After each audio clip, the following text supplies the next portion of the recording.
again, everyone, and welcome to another edition of the Inside Lowell Daily Pulse, the Tuesday, September 30th edition of the Daily Pulse. I'm your host, Teddy Panos, coming here from the WellPoint Studios here in beautiful, historic downtown Lowell. Joined this morning by my special guest. No, that's Frank McCabe has not made a fashion change going to the Cowboy hat. Frank McCabe, who was scheduled to be my guest today, unable to make it, last minute doctor's appointment, but we've got a pinch hitter sitting in the chair, and I'm, Frank bills himself as Can I Be Frank? That's his podcast. Those are his columns.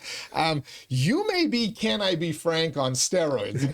Oh, man. I don't know if that's a good thing or a bad thing, but I'll take it. We're excited to welcome Jose Cervantes to the WellPoint Studios this morning. Just ran a city council campaign here in the city of Lowell in the Acre District that just got appointed to the city's Hunger and Homeless Commission. Yes, sir. You promised to stay involved. You're staying involved. Welcome. Good to have you here, my friend. You know, since before I even ran and you were doing your Trigger 'em Tuesdays, I think I texted you one time. I think I triggered you once and or twice. Like, we won't talk about that. Come on. Don't put me on the spot like that. But, you know, I texted you a couple times over the winter and I was like, hey, man, you ever need somebody for them Trigger 'em Tuesdays? I think we'll have a hell of a good time. So I don't know if we'll necessarily call it a Trigger 'em Tuesday, but it could be. We might. It could be because it is a Tuesday, and Lord knows you know how to push buttons. And, stop it. I like that. So we got a lot to talk about with Jose. Follow up on what he's been doing since the election, and more importantly, what he plans to do after the election. First, I want to thank my Daily Pulse sponsors. And by the way, September 30th is International Podcast Day. So if you're watching us on International Podcast Day, thank you. Make sure you share this on your networks and share all of our Daily Pulse and all of our Inside Lowell podcasts as well. Celebrate the fastest growing form of media out there, podcasting. It's kind of become the talk radio of the internet. Thank you to our sponsors for helping to make the Daily Pulse possible. Ray Booten, licensed realtor in Massachusetts and New Hampshire, certified appraiser in both states as well. So if you're looking to buy or sell a home, a business, or a commercial property, get in touch with Ray Booten today. You can find him online, realestaterayBooten.com, realestaterayBooten.com. If you go to our Facebook page, Inside Lowell on Facebook, 2 new listings this week from Ray. Exciting investment opportunities, a 5-unit on Lakeview Avenue in Lowell and an 8-unit in the city's Highlands neighborhood. Check them out, realestaterayBooten.com. Thanks as well to WellPoint, the only health plan offering healthcare benefits exclusively to Massachusetts GIC members at WellPoint. Your whole health is their whole point.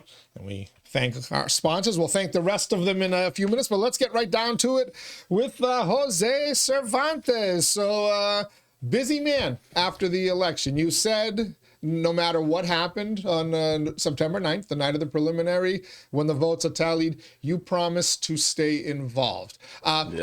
Everybody says that, you know, they all say it when we do our introductory interview here. They all say it during the debate, and then they disappear. I don't understand what, the job pays what, $25,000. Any given time right now, I feel, and that was my mentality going in. I said to you before, people are sick of being lied to. You're like, lied to about what? Lied to about this. You know how many events I've gone to in the past couple of weeks, and people are like, hey, you're here. And I'm like, well, yeah. Do you think I was going to go away? I saw you last night. You were in downtown at a fundraiser. And then after we left there, we went over to the candidate debate right there at the LTC. Yeah. So I'm still, that wasn't a game. That wasn't a gimmick. It wasn't a prop for your vote. If anything, it was to show you my commitment, for you to get to know me, the good, the bad, and the ugly. I know I'm not everybody's cup of tea. I'm a little rougher. I'm a construction worker from the Acre. What do you expect from me? But I told you, my biggest thing is being here for the community. What kind of person would I be if I go back on that? A. And B, all those people that maybe didn't vote. But you know what? Now politics is in there. I lit that fire. It's a little fire, and we got to be cautious with it. We got to be gentle. And then I just go away. That's never going to grow into a nice fire pit if I go away. I can't. So I have to continue. I have to be there. I mean, just this morning, walking here, a couple of neighbors, I haven't seen them since they're like, hey, when are we voting? I'm like, Really? 21 votes. Like A little too late. You could have made the difference. But, I wasn't bitter. I was like, no, we lost. We still got an election November 4th. We still got to show up for that. And, I got on and I started telling them of what I'm doing. And they're like, oh, wow, so you lost, but you're still involved? It's like, well, I told you I was going to fight for you. I was going to advocate for you. I was going to be here for you. So I'm hoping that, we do such a good job, just like we did in our campaign, because I thought we crushed it. Maybe I'm a little biased and all that, but I thought we did an amazing job with it. We worked hard, and we earned every single one of those votes that we got. Not somebody else earned them for me. I earned every single one of those.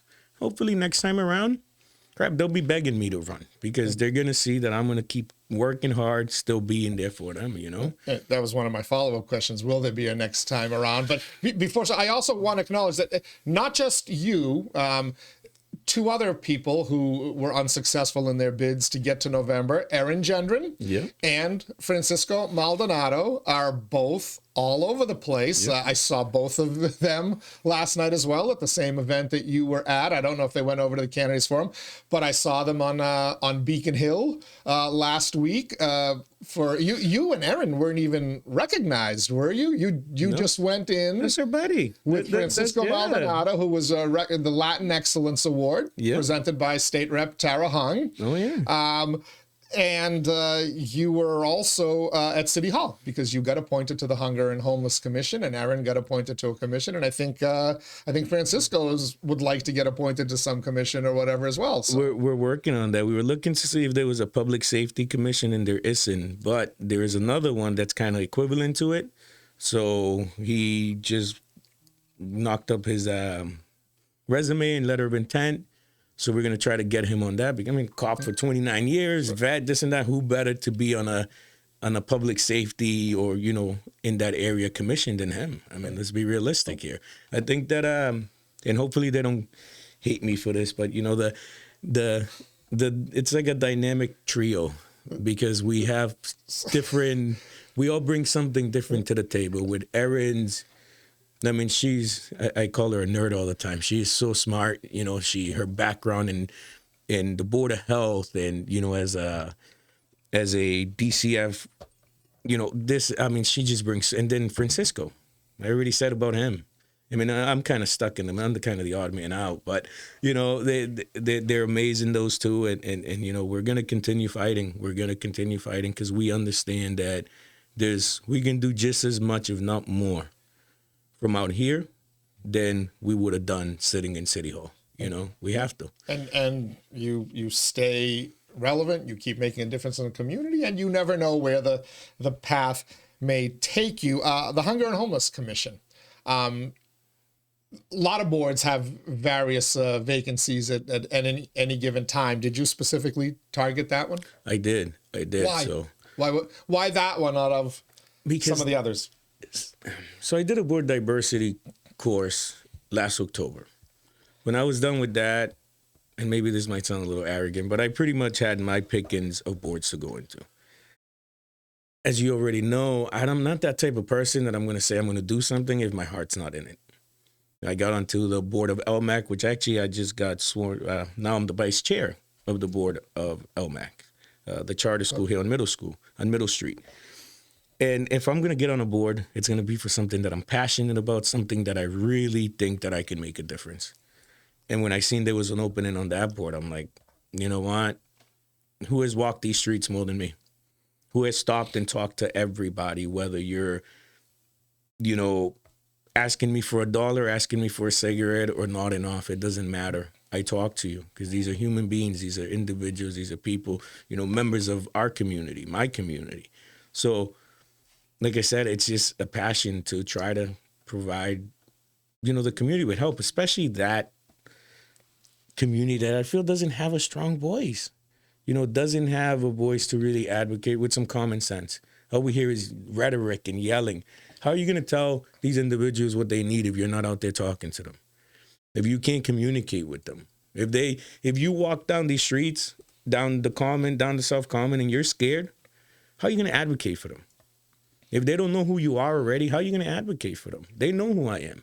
They see me there all the time. I go up there, talk to them, trying to, not every single one, but anyone that is willing to talk to me. So again, this was something very close to my heart, and I really want to get into it. First meeting's tomorrow too. I'll put up the Zoom link on my Facebook. Go on the city website. Let's go. Let's get a ton of people in there. I wish it was live so we can get people actually in there, but let's get those numbers up. Let's get like record viewership. It's from 12 to 1:30, so you guys can see what's about, and I can too. Let's get a feel for it, and then you guys know me. We're gonna hit the ground running and see what we can do. All right. You mentioned you came 24 votes shy. What it was close. 21, right? But I think after it was 12. I don't know. The numbers. So you're within, let's say, 24, maybe less votes of actually getting into the general election in November. It was within striking distance.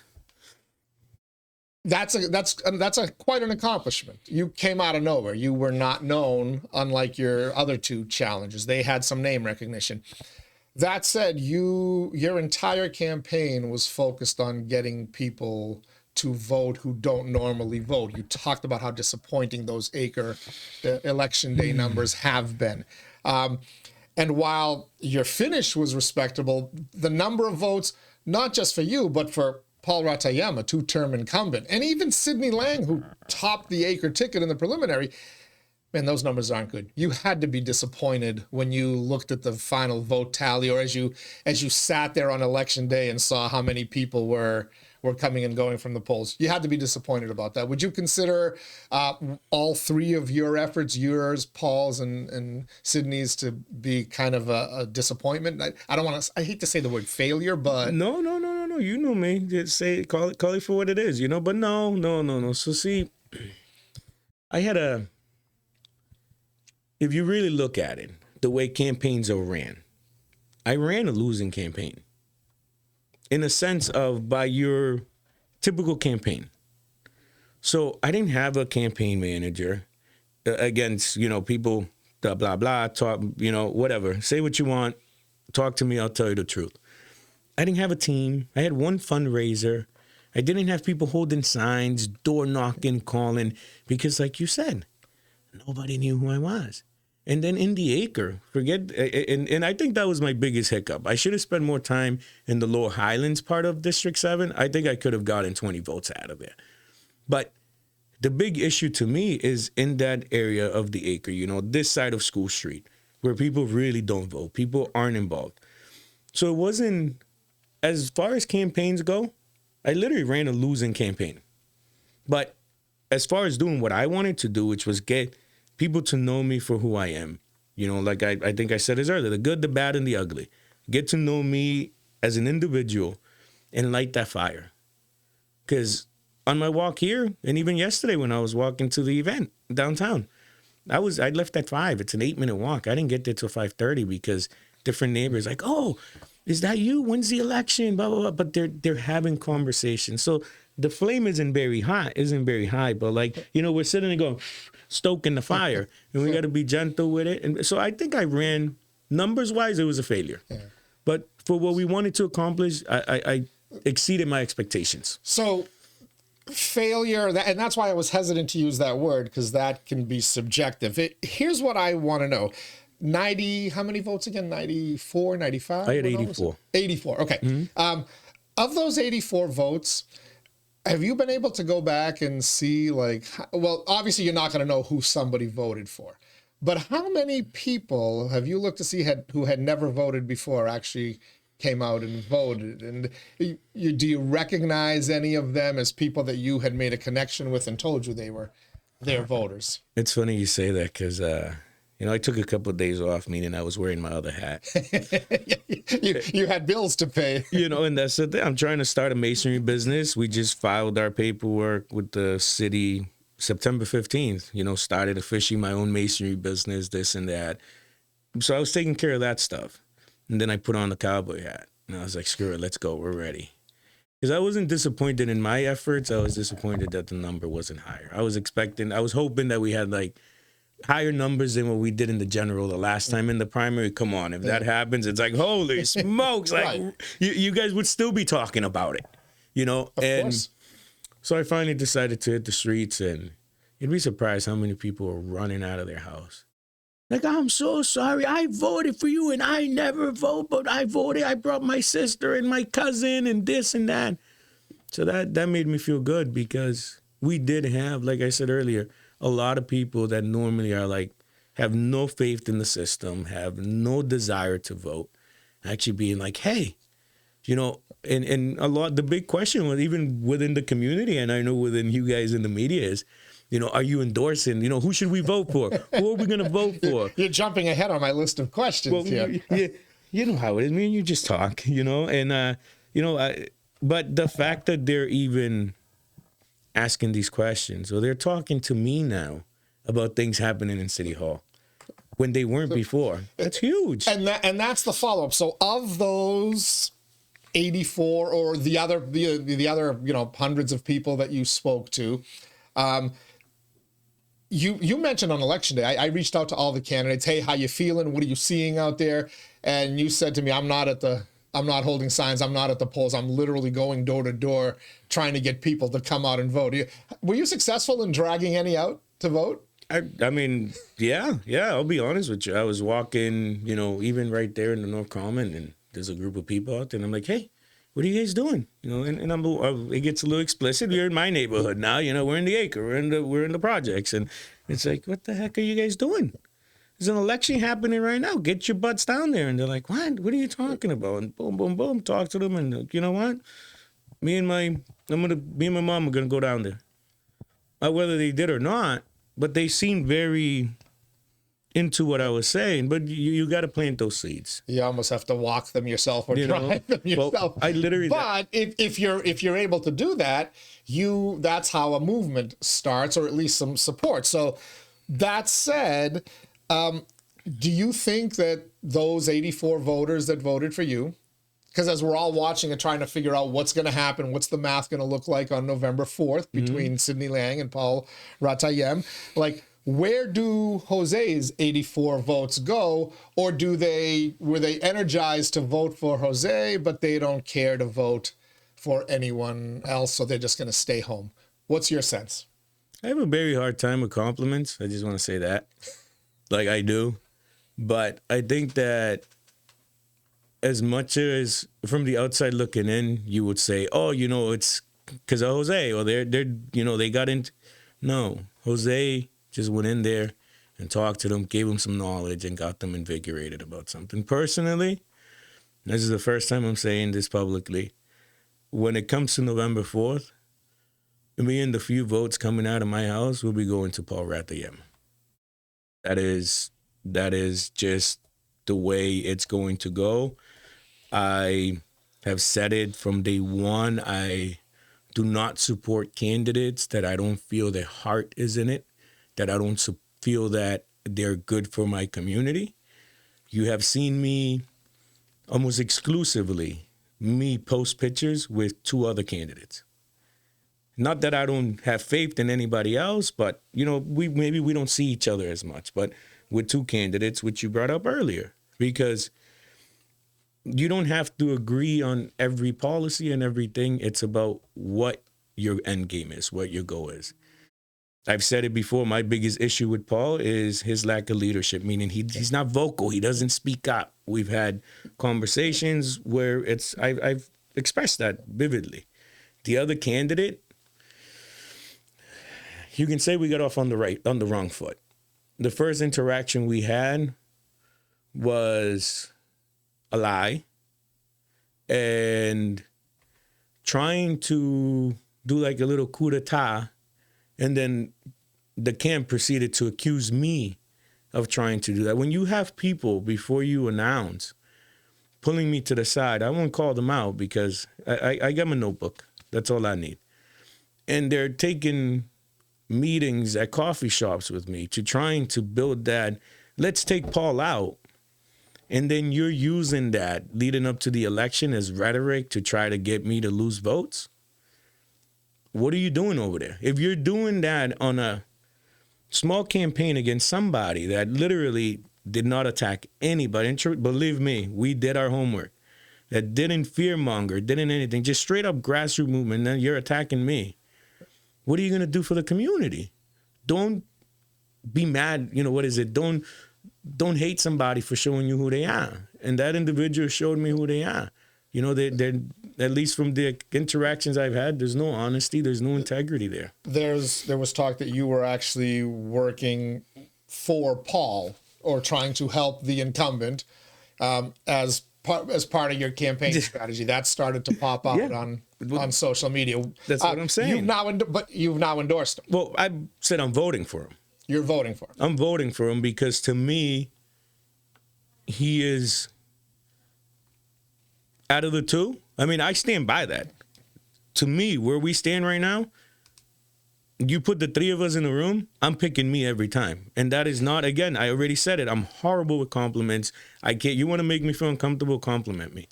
You know, it's not about my ego. It's not about that. It's because, let's be honest, I showed it in this campaign. Who's going to outwork me? Who's going to outpace me? Campaign day, election day, September 9th, I left the house. You can see the video at 7:15. I got home at 8 o'clock. I was literally in the streets. I went home twice real quick to brush my teeth and have a quick snack because I'm one of those like, oh, I've been out too long. I got to brush my teeth. So I was out there. I did over 20,000 steps, knocking on every door, talking to every person that I could. Who's going to outwork me? Who's going to out-research me? Who's going to outpace me? To me, to this day, I am the better candidate, period. But to have somebody that I feel, I mean, watch the debate. I'm not going to sit here and tell you how to think or how to feel. Watch the debates. This is what I tell everybody. Watch the debates. Watch the interviews. When you don't know something as basic on a Thursday after the whole high school thing, and you're on an interview, and the interviewer needs to tell you that it's $39 million, how out of tune are you? A child that goes into the market knows that it's $39 million because it was headline news everywhere. Like, how prepared are you to do the job when you haven't been to one single city council meeting? So it's the lesser of both evils, you know? So you're going to vote for Paul? I am. Are you going to work for the incumbent? Are you going to go out and door knock for him, with him? Are you going to try to get those 84 people that voted for you to convince them to go vote for someone else? Or are you simply going to show up and vote and you're telling the world today who you're going to vote for? I didn't hold signs for myself. I'm not going to go do it for somebody else. You know, you did a lot of walking and door knocking, right? I did. Are you going to do that? Well, I mean, when I'm out in the streets and people ask me who I'm voting for, I'm going to tell them who I'm voting for. You know, and if they ask me why, I'm going to tell them what I told you. Go watch the debates. Go watch the debates, and then you can come over and I'll give you my honest opinion. I'm not in the business of, even with me, you know that. I mean, you guys used to get mad at me because it'd be like, ask for the vote. And I'm like, nah, let them come up with that on their own. You know, they're seeing what it's about. I have a lot of integrity and honesty behind me. But no, I will be, you know, am I going to go door knocking with him type of thing? But I want him to win. I want him to win, not because, like they're saying, he's my buddy, old pal and all that crap. Shut up. You know, it's because when it comes to the issues in the acre, we have $5 billion coming in. If the other individual, which if you notice, I won't even mention his name. I will not. I refuse to, because the things that came out of that camp, being the person that I am, I think if it wasn't for Erin, I would have lost it, because she's like, Jose, calm down. You know, it's okay. Let it out, because I don't like people spreading misinformation and saying things that aren't true about me. That's not okay. But I'm a politician now, I guess. You know, you got to have thick skin. But I never once mentioned his name, and they're over there literally felt like every day for a month. Jose. Man, keep my name out your mouth. You know, do your thing. But no. I do not feel like he is the appropriate candidate for the issues that we're facing. Who are we giving control over that $5 billion if we elect him? Him or the people behind him? All right. I don't want this to be a political ad. You're going to have to pay for that. So no, of course. If you guys want to do that, we'll do it. But I did want to address the rumors that you would be endorsing him. You're not endorsing, but you're voting for and hoping he wins. Okay. Yeah. Appreciate it. Jose Cervantes is our guest here on, well, whether he says it is or not. It's a Trigger 'em Tuesday. We've already triggered one group of folks. Just wait to see what's coming up. We're going to trigger a lot more in a few minutes. First, let me thank our Daily Pulse sponsors, Ray Booten, licensed realtor in Massachusetts and New Hampshire. Find him online, realestaterayBooten.com. Thanks as well to WellPoint. At WellPoint, your whole health is their whole point. Washington Savings Bank, banking that feels like home. Make the switch now to Washington Savings Bank. TMI Properties, TMI Cares, developing and managing their own properties for over 30 years. Experience the difference, the quality, and the value of making TMI the choice for your home.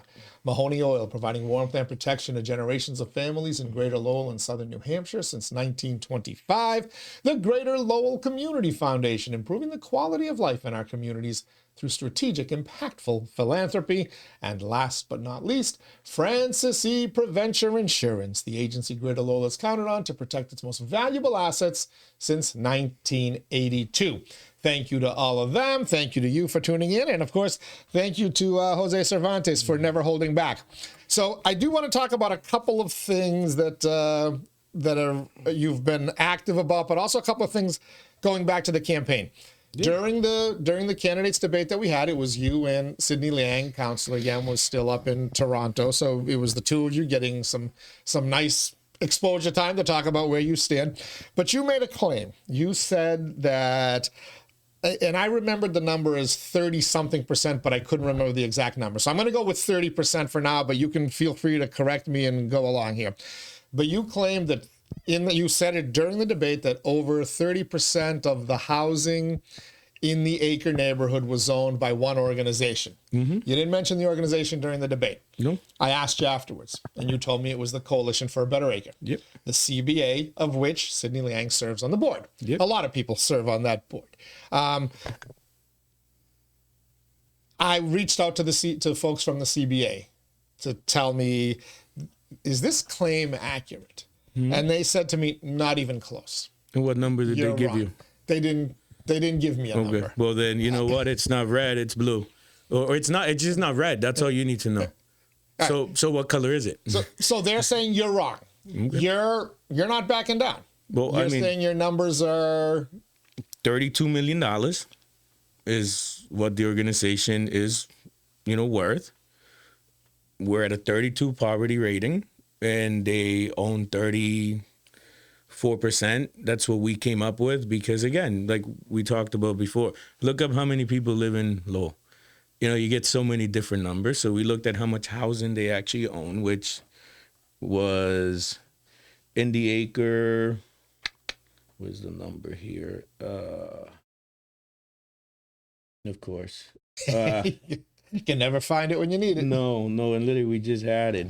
You know that because we were just looking at it. It was like 425 units of rental housing in the acre, 24 units in Back Central, 71 units of veteran preference housing in Haverhill, which that's irrelevant, but 9, which is awesome, not irrelevant because that's where our vets think. Yeah, it's great. I always wondered, what is there an acre neighborhood in the Haverhill or hell, even in Dracut?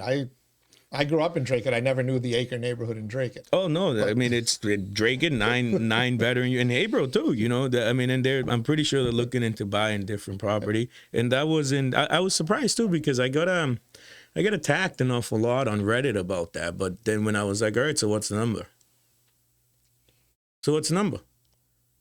Because two dummies, two construction workers looked at the facts, looked at the numbers, we compiled them up, and that's what we came up with. So correct us. I've never claimed to be, that. I've been here many times to be 100% right about anything. Correct me. But that's a claim. You're throwing specific numbers out there. So you're saying 425 rental units in the acre neighborhood out of 1,400, I believe is the number that you gave, which comes out to about 30%, give or take a point here or there. Yep. It's a significant number. You won't find another nonprofit. At least we didn't. In the state that owns, I think the highest number we found was like 11 point something of a specific neighborhood. Right. So that's what I want to hone in on. The neighborhood, 1,400 housing units.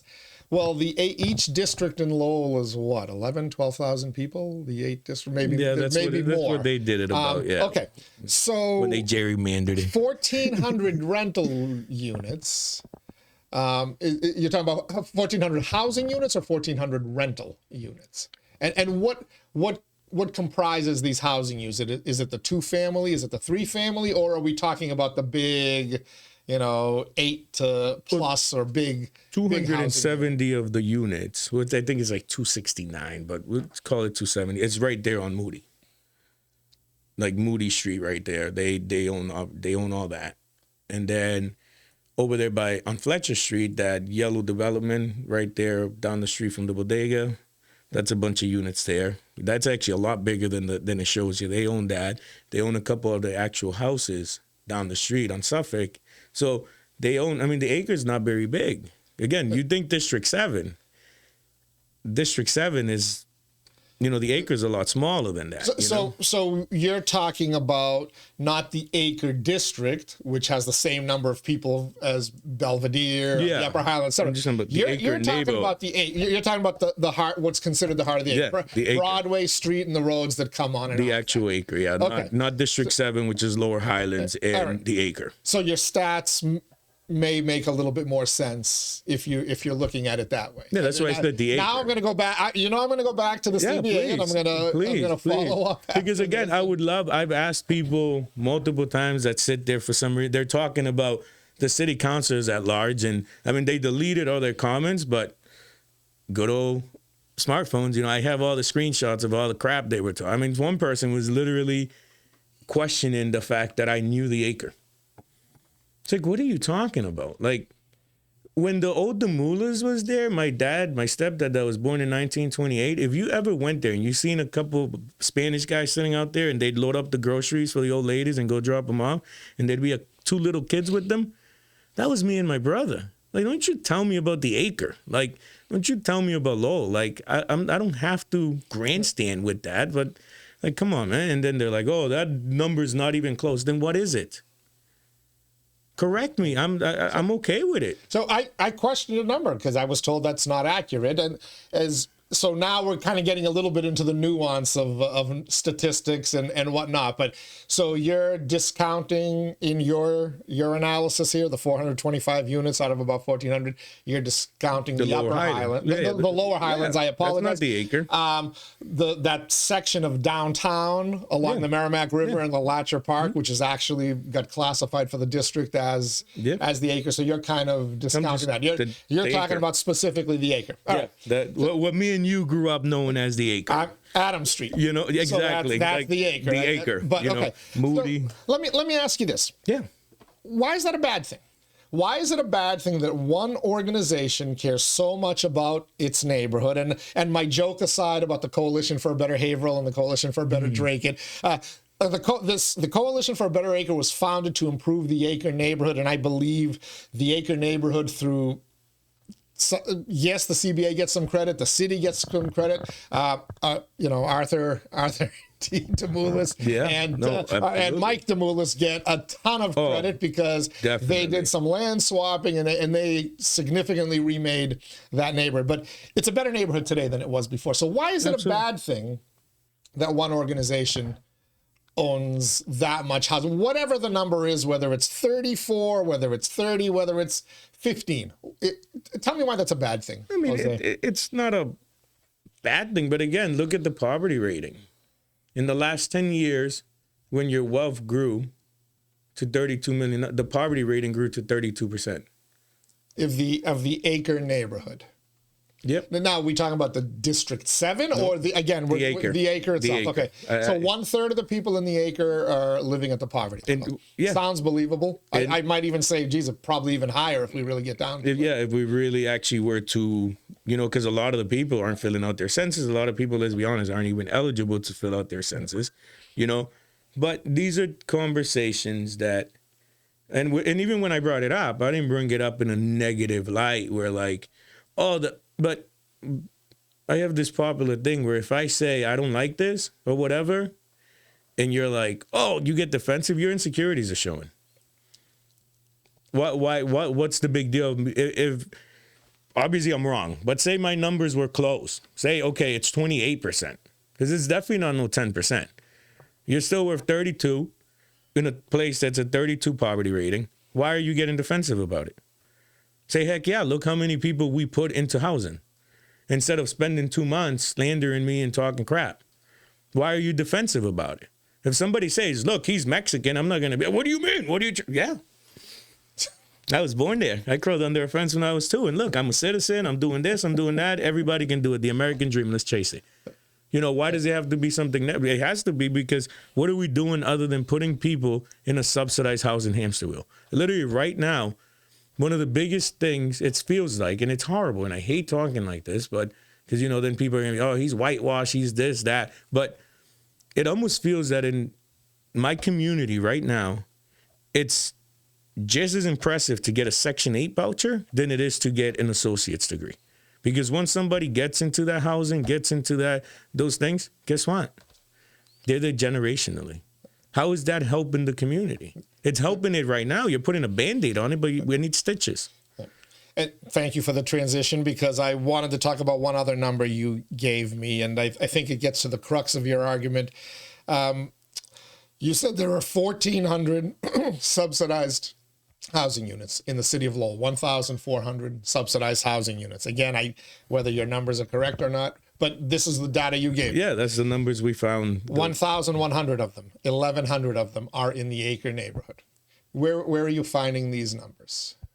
I mean, again, it's everywhere. That's a staggering number. Everywhere from you know, you look at numbers from Massachusetts data, you know, from the actual state website. You look at because again, I mean, you know that, like we were talking about and I don't want to get ahead. We were talking about a different subject, and we both spent hours just to find a recent study. You know, so we just went through and found different things, and I mean, in some cases we don't like doing it, but we use AI too to generate some of the numbers, because I mean, to find specifically uncertain things is tough. But that's the numbers that collectively from the Massachusetts website, from the housing websites, from federal websites, from just about anything you can think of that provides any data on subsidized housing. And if enough people say it, it has to be true.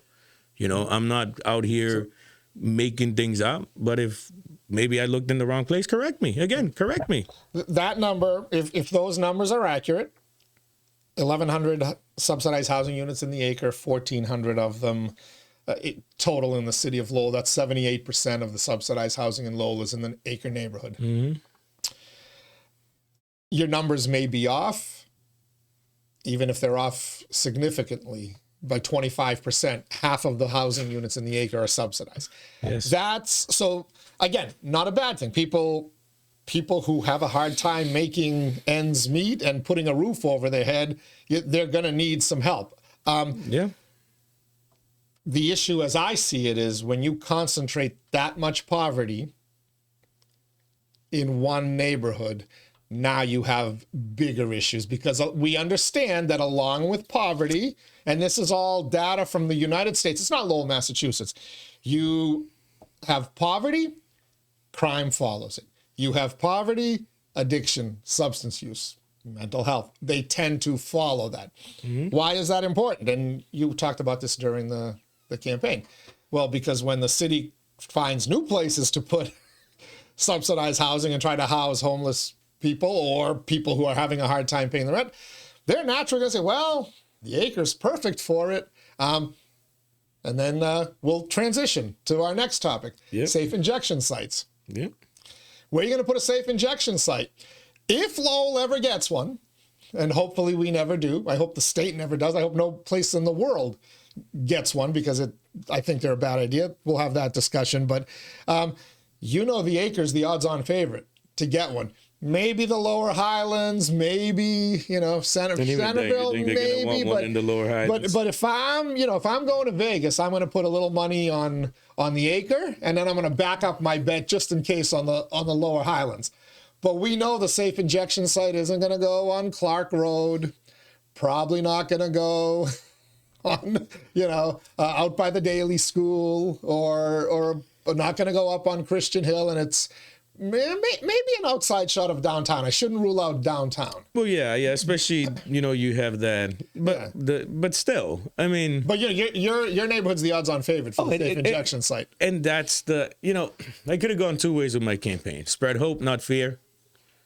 Because I've done a lot of research, I've done a lot of homework, and again, correct me. Any given time, I've never once sat here and claimed to know everything. I do my homework. What I find is what I find, and when I feel comfortable that it's damn accurate, because we revised it 100 times, we sent it to a few people out of state so they can look at it because we're biased, obviously, and they bring it back and it's the same crap, then I can spew it. And again, correct me. But that's the problem. Where is this going to go? So you're advocating for injection sites. Okay. But are you ready to have it in your backyard? Because if you're going to shove it down the acre's throat, like, when do we stop being the bottom of the hill? When do we stop being the bottom of the hill when it comes to, oh, well, it's okay. They don't need any more space. I mean, everybody keeps talking about how cramped it is and how this, but then you're advocating for something? So let's grab a large concentration, minority base that doesn't vote, isn't engaged, so they don't know the issues. They don't have and that, again, community and civic engagement was my biggest thing.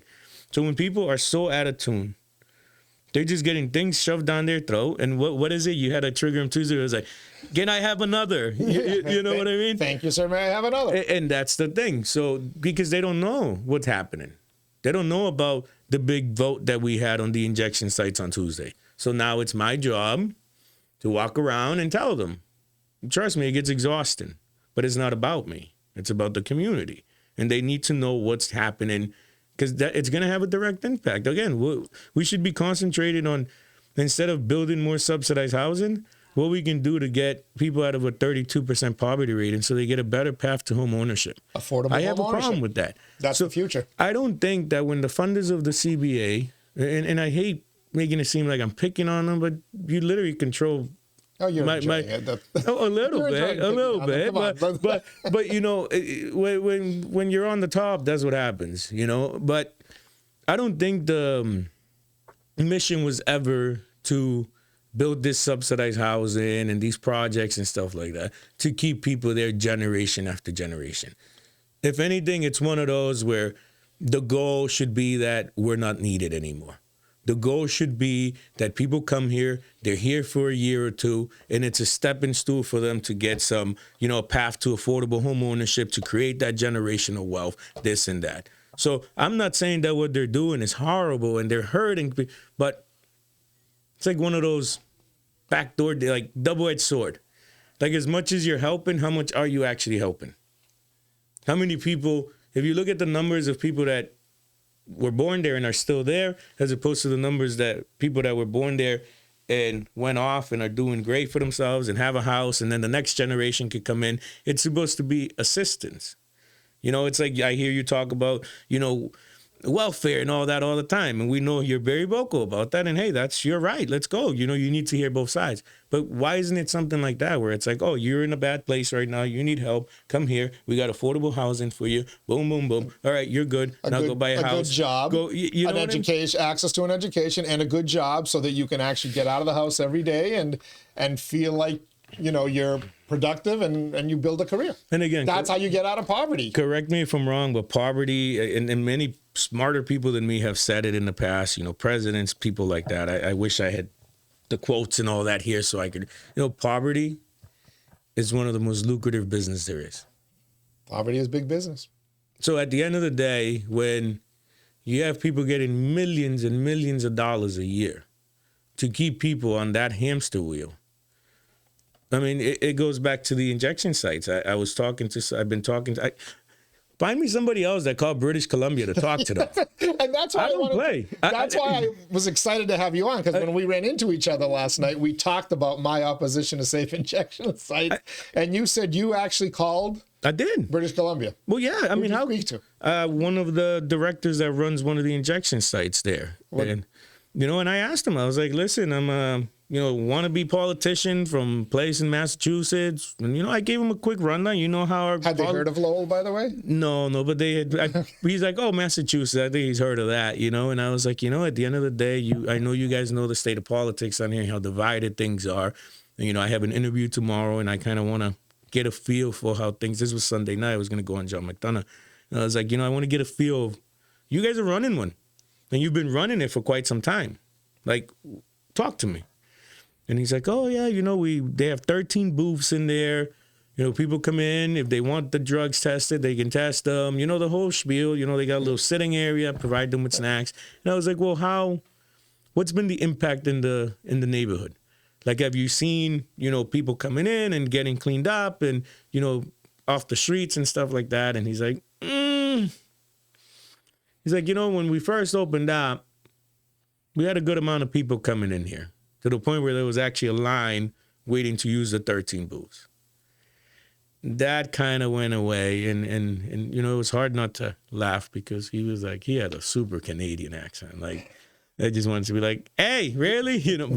Sorry, get inside. But, we were talking about, he's like, and now it's not really used as much. And I'm like, well, did it help with the addiction problem?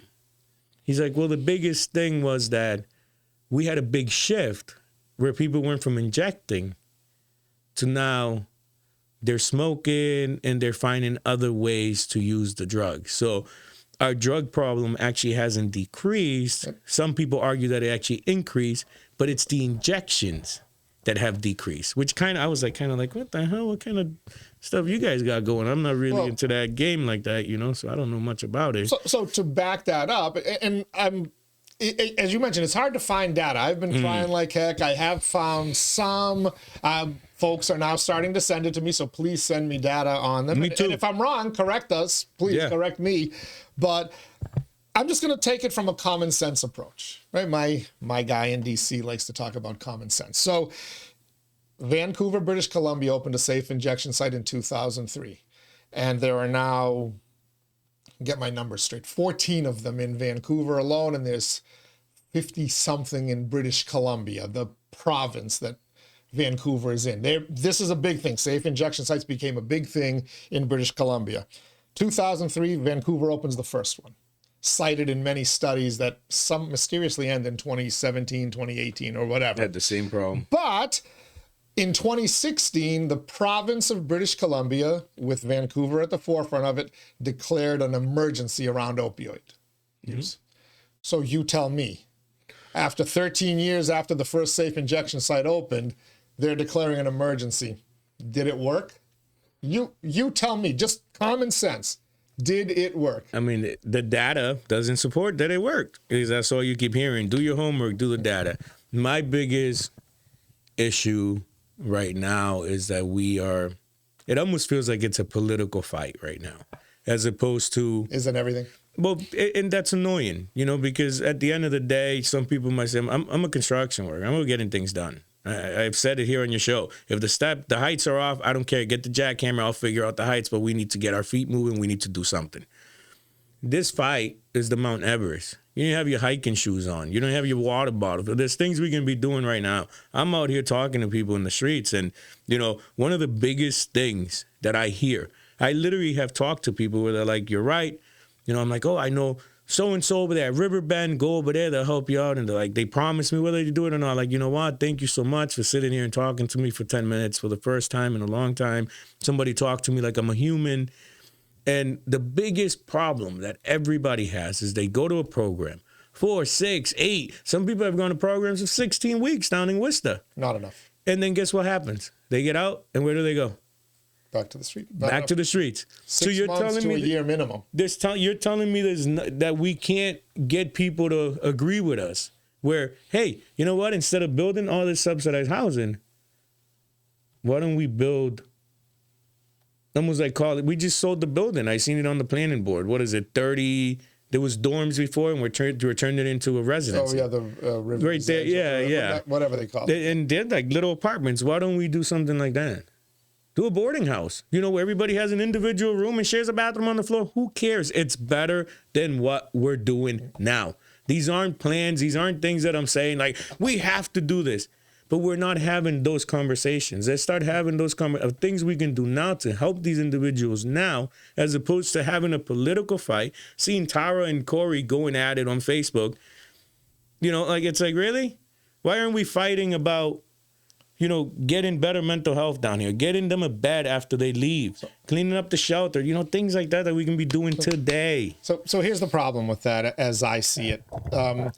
It's difficult to get people to stay somewhere where they don't want to stay if it's voluntary. It has to be compulsory. You can't, for treatment to work, for recovery to take hold, it's 6 to 12 months of actual treatment, counseling, whatever, and then you need probably about 3 years of supportive housing afterwards. Sober housing, but like supervised, not this, you know, sober housing is also a big business as well. You need to keep nurturing that recovery and whatever, and hope it takes hold. Voluntarily, that's not going to happen. We can house everybody, but your rule has to be no drug use, no alcohol use in these facilities, because you endanger everybody else's sobriety and recovery. So now, unless you're going to force people into some kind of treatment, it's not really going to work. Great analogy, by the way. You're just going to keep running on that hamster wheel. But you're not going to make a difference. So are you prepared to help advocate? Are other people prepared, if they really want to make a difference in recovery, to advocate on behalf of mandated treatment and counseling, or there's some kind of repercussion for it? I mean, that was about to say, you know, so it looks like we have one or two things. Either A, we have mandated, pretty much locked them up. I mean, let's be honest here. You know, that's what the narrative is going to be. You're just going to grab these people, you're going to lock them up, and you're going to, you know, sentence them to mental institution or whatever for a year. Or we kind of ease up on the restrictions, where it's like, listen, we get it. You're going to be an addict every day for the rest of your life. Even if you're clean, you're an addict for the rest of your life, especially with the strength of the drugs we're dealing with today. You're an addict for the rest of your life. So the two options are, and we need to find middle ground, and you know me, I will find one. It's lock you up or ease up on restrictions, where, you know what, I hate to say, go to work, you know, you want to come home after you go to work, almost like the safe injection, you want to go get high and stay in your room, you know, but you're not hitting the streets. You're not going to be out there by the schools throwing needles, this and that. That's not going to happen. You know, and we're going to provide you mental health and slowly wean you off it, which you're going to get an argument from both sides. But what we're doing right now, arguing and politically fueling it. Oh, the Democrats want this, the Republicans want that. What about the community? You've heard me say that time and time again. What about the community? I don't give up. Oh, you told me I shouldn't swear last time. So you're allowed to swear. Okay, well, probably not in a candidates debate, but now. Okay, well, I really don't give a shit what the Democrats or what the Republicans want. I don't. I really don't. I care what's best for the community. Period. Point blank. Nothing else matters to me. I don't care if you look at me and you say, "Oh, look, he's a Republican. Oh, he's a Democrat." No, I'm Jose, and I'm here to advocate and fight for my community. But right now, that's the two things I'm hearing. So either A, safe injection sites, or lock them up, throw them in the Barrica House of Correction. Why can't we find some sort of common ground? Obviously, for you to say, in order for you to have a sober living space, you have to be 100%. Look what you just said to me. It takes 6 months. What is it? You said 3 years just for you to be in recovery. So now, so what you're telling me is, okay, we're going to get you off that program, but you literally have to be on the straight and narrow. If you fall off the bang and once, you're on the streets. Maybe we need to ease up on that a little bit. Just to clarify for that, because as folks know, I work for an organization that does this. Yes, it's awesome. Thank you for that. You are 100% correct. You are an addict for life. And anyone who is in recovery, when they introduce themselves to you, will say, "Hi, I'm so-and-so, I'm an addict." Because you are an addict for life. And you're fighting that battle. And you will fall along the way. You will trip and fall, and you will have a thing.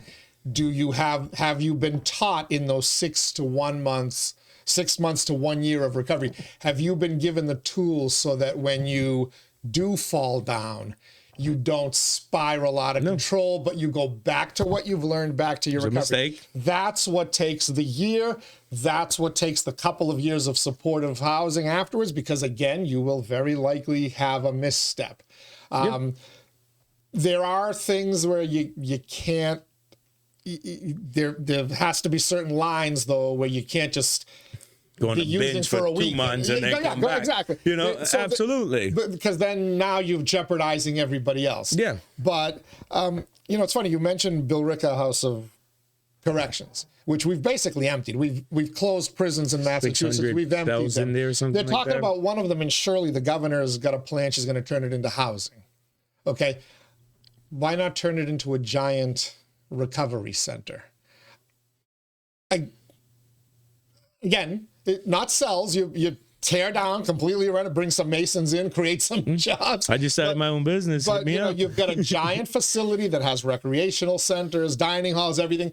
You can have some large supportive housing and make it housing as opposed to cells. And now you, instead of an empty facility, you've now got a facility where you're treating people. But we don't talk about that. We don't. We're talking about safe injection sites. Yeah, but see, that's the problem. We don't talk about that because the conversation ends at 𝐉𝐸𝐺 House of Correction. You're trying to lock people up because we are in such a horrible space where the second anybody says anything, you're automatically either in defense mode or attack mode. Cut it out. So see where we started, me and you, the conversation, and see where we ended. I am sure that there would not be too many people that if we actually got a comprehensive plan on what you're saying now, where look, there's already a yard there. We can make these look, you know, make it look nice. It's not going to be a prison setting. You're not going to, you know, it's not going to trigger people like they're incarcerated. We're going to make them look nice. If we could turn the mills into these $500,000 goddamn studios, I'm sure we can make those look nice too, you know? I'm sure that people can get behind our narrative where you're not locked up. You're not being mandated by a judge, where you're being, you know, you're sentenced to 2 years of recovery.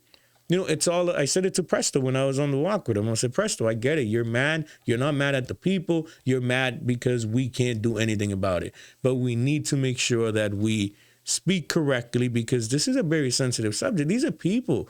This is people's sons, nephews, cousins. You know, these are, and you know, I don't have to tell you that. I'm saying it more for the honor. You know, again, the work you guys do over there with Million House and, you know, you being involved, man, hats off to you, honestly. You know, but so you understand, but we need to make sure, and I hope that going on this Hunger and Homeless Commission, that I can bring some of that level-headedness and actually, because again, you guys know me, I'm going to hit that pavement running, you know, where we can actually start making some progress in this. We need to, we have to. Because we can't have our brothers and sisters out there like that. We cannot be deemed a dumping ground because we have all these nonprofits. You know who runs the injection sites in Canada, right? Yeah, the nonprofits. So we can't have all these nonprofits, and they're not all bad. I mean, look at Project Compass. And as far as I'm concerned, they're not even considered a nonprofit because they don't get money from the state. They're not an NGO. They're a nonprofit. Yeah, they don't get money. True nonprofits. Everything comes to that. Taxpayer funding. Yeah. 18 to 24-year-old girls, females, whatever that need help, especially if you have kids, go to Project Compass. She'll take care of you. You know, they're gonna do everything to help you out. You should see the facility because I worked there. Bathroom, showers in there. I mean, it's beautiful what they're doing. You know, but we can't have being called ourselves a dumping ground when there's people getting a ton of money to provide services. So people come here, you build it, they'll come to get said services, and then the services are mediocre at best. We can't keep doing that.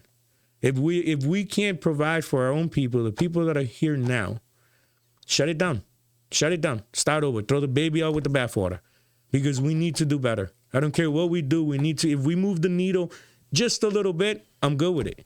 Because it's progress, you know? Sorry, but right. you know, I get passionate about this yes, stuff. Yes, you do. You know and I'm going to cut it off there, but you got to come back more often, okay? Now that you're not a candidate, I can have you. Absolutely. I told you, once your campaigning is done, win or lose, you can come back more often. As long as you keep enjoying the conversation, I'll gladly come in. It's an important conversation. I care about that neighborhood. I was born in that neighborhood. As I said, the first 6 years of my life were on Adams Street. Now the parking lot for the senior center. But that's a great neighborhood, and everybody should have a right to feel safe, and we shouldn't dump all of society's problems on a couple of neighborhoods.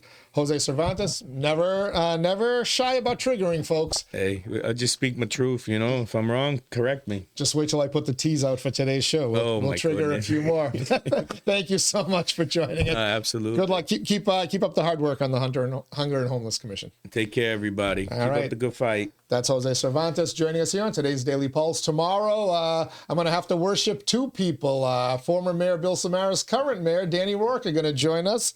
Your worships, as they're called up in Canada. They'll be here tomorrow. On Thursday, Superintendent of Schools Liam Skinner will be joining us. And then Friday, the Daily Pulse Live. Once again, with the Pod Squad and the fabulous 𝐷𝐶. We'll have a little fun. We'll recap the week and try to annoy you and get your live feedback on the Shaw Farm Pulse line. Till next time, everybody stay safe out there. Enjoy this still nice weather. A little cooler today, but perfect fall weather. We love it. And I'll catch you on the other side.